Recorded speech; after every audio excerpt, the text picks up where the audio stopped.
Hello, hello, hello. Welcome back to Elevation 44.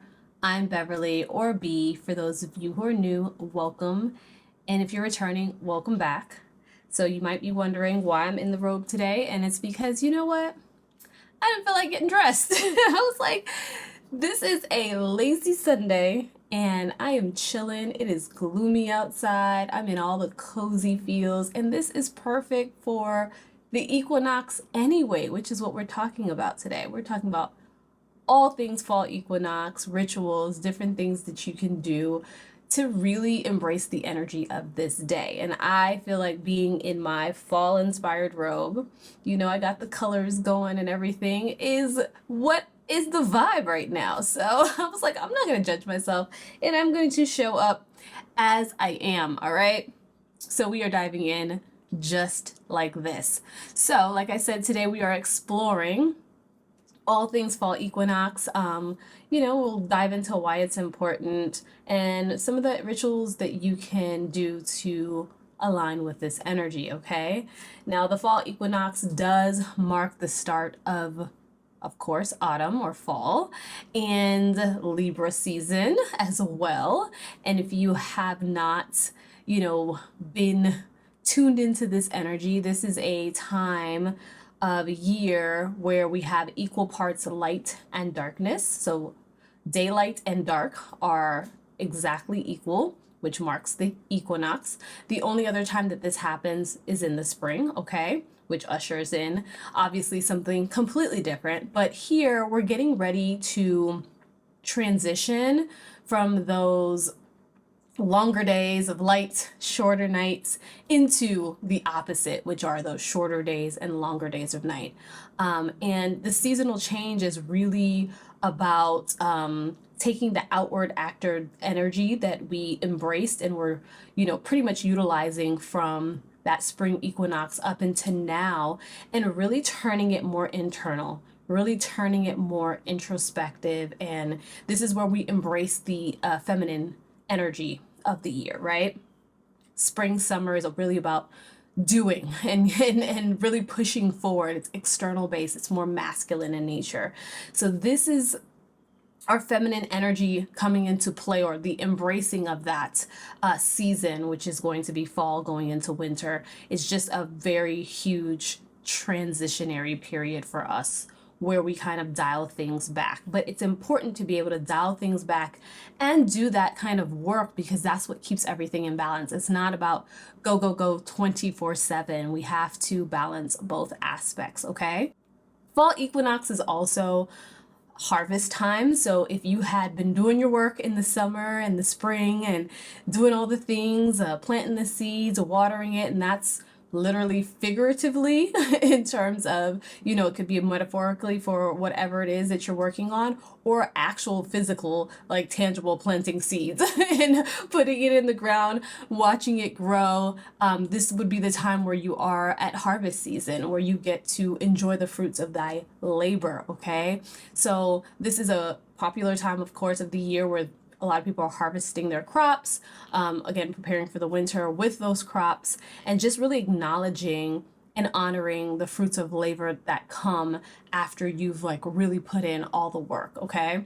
So this is a great time for you to reflect on the seeds that you planted in your life, in whatever area that may be, and where they are. Are you harvesting?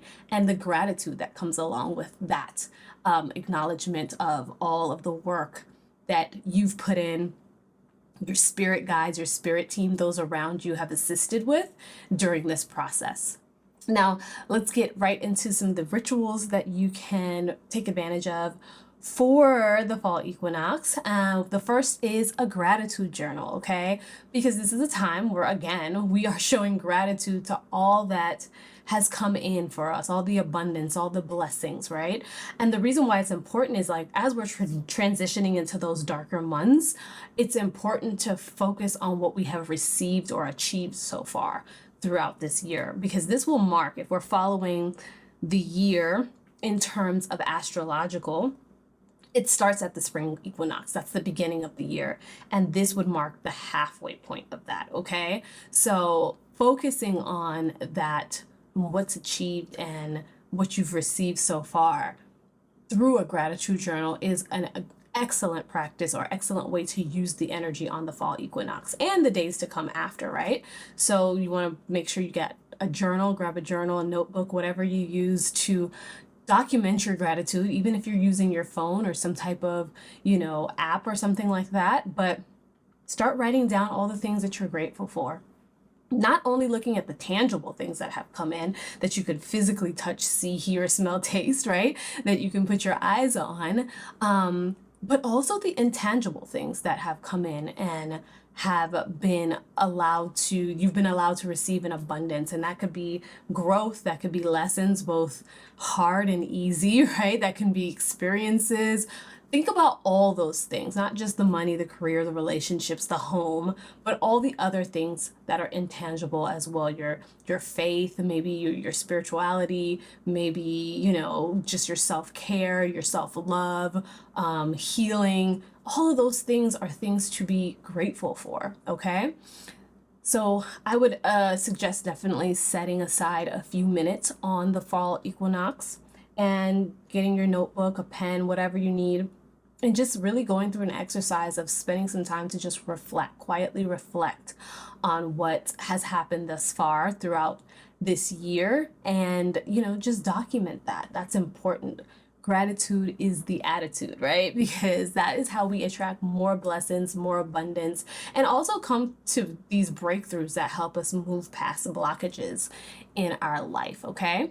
So the second idea, the second ritual that I would recommend for the fall equinox is to create a harvest altar. And this is just really about us having a visual reminder of the abundance that has come to us. And we use the earth's resources to really represent this. And it could, represent in terms of anything that you are grateful for in your life, but it's a beautiful display, and a lot of us like to decorate around this time of the year anyway. So using the earth's resources, whether that be through the pumpkins, corn, hay, leaves, whatever, right? To make these little displays, these harvest altars.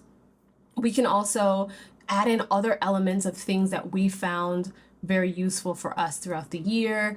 Put some candles in there, make it aesthetic, make it beautiful, make it functional. So it has two purposes. It's not just about us, making these beautiful decor things that make us feel warm and cozy, but it could be that, and this is a representation of the abundance that I've been able to attract so far and the abundance that's still yet to come. So I think that honoring it in that way is just a way that we can integrate what a lot of us are already doing around this time of the year. So just take up apples, squash, acorns, dried flowers, nuts, any of those things, that are, just so plentiful around this time of the year, and just put on your altar, your candles. You can put your crystals on there, that, signify certain things to you.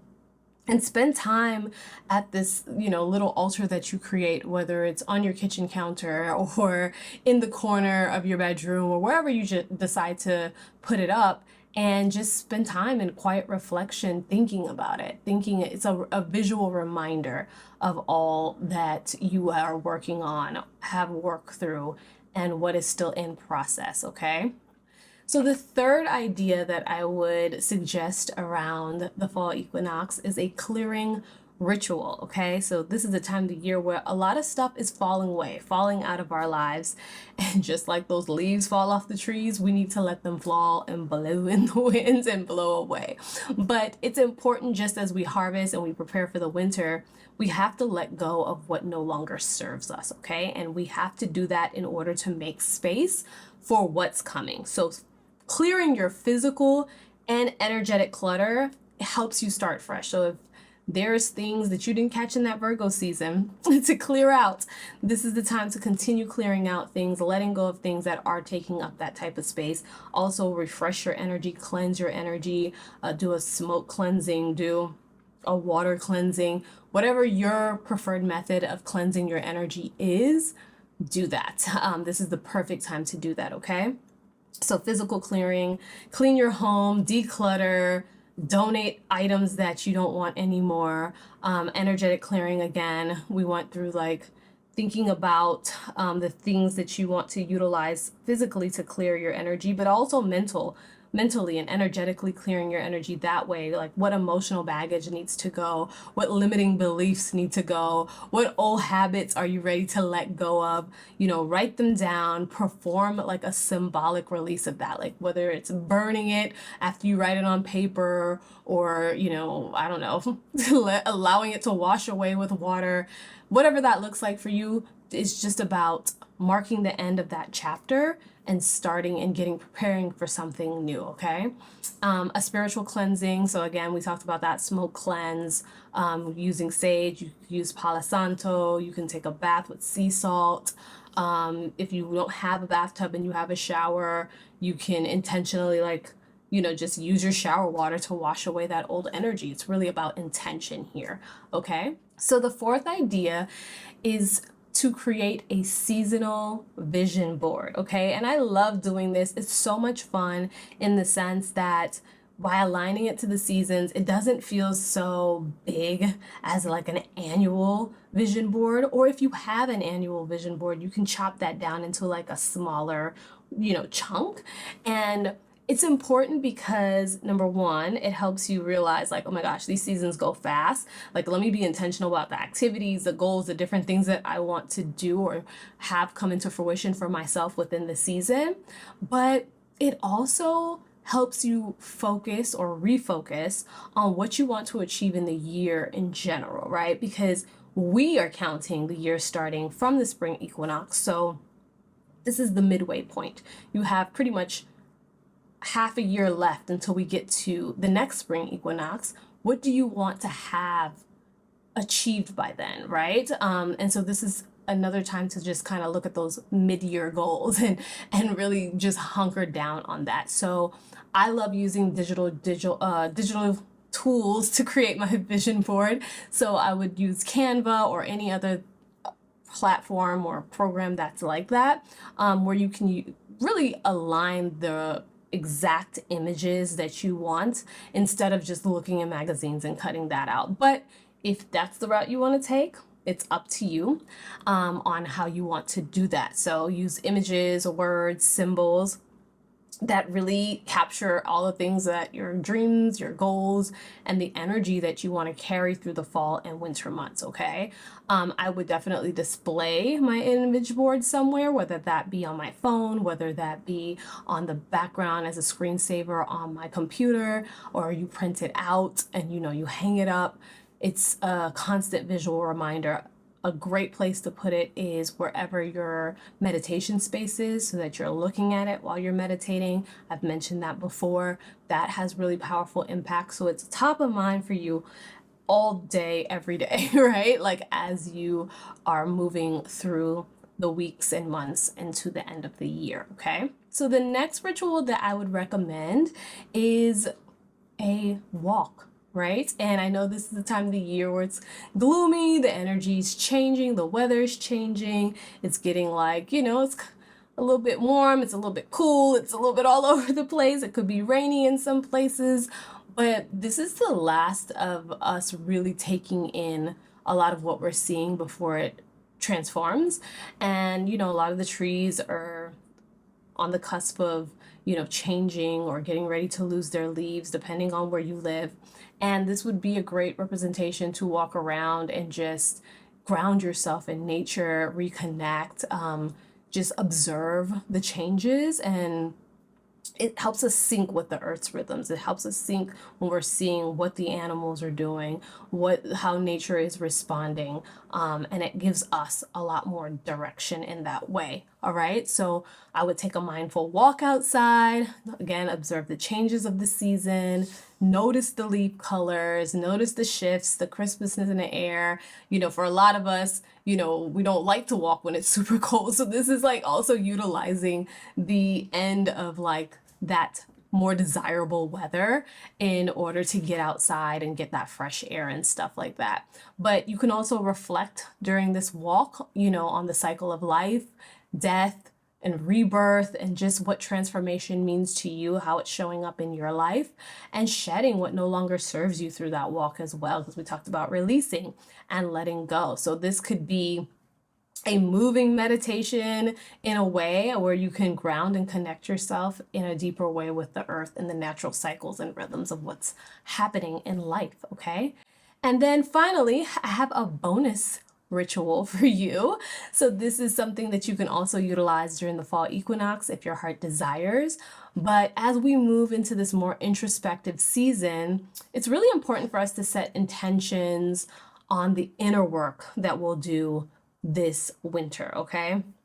So we talked about the vision board, and that's a lot of external things, and some of it can be internal, but this is specifically setting those inner work intentions, okay? So this is a great time for you to sit in meditation, like literally just be still and be quiet and reflect and think about the internal growth or healing that you want to focus on over the next few months. And that looks different for so many of us. It looks the same and it looks different, right? But write down when you come out of this meditation and you're really real and honest and raw with yourself, come out of this meditation and write down the intentions and really commit to nurturing them as those next 6 months happen and the year comes to a close, okay? So some of the themes that you can consider will, focus on self-care, personal growth, emotional healing, because these are things that we can easily do during this time when we're more forced inside. We're kind of spending a little bit more time alone outside of the holiday season. There's more time to really be intentional about working on our inner selves and our inner glow up, okay? So in conclusion, for this fall rituals video, it is a time of balance, reflection, and preparation if you utilize this energy to your advantage, okay? So it's a great time to take stock of what you've accomplished, giving thanks for that abundance, and letting go of the things that no longer serve you, especially as we get into those more feminine, introspective winter months, all right? So please go ahead and share your fall equinox rituals down below if you don't plan on following any of these, or if you have some other ideas to celebrate this season. I'm all ears for that. I'm wishing everyone a happy fall equinox, and I will see you in the next video.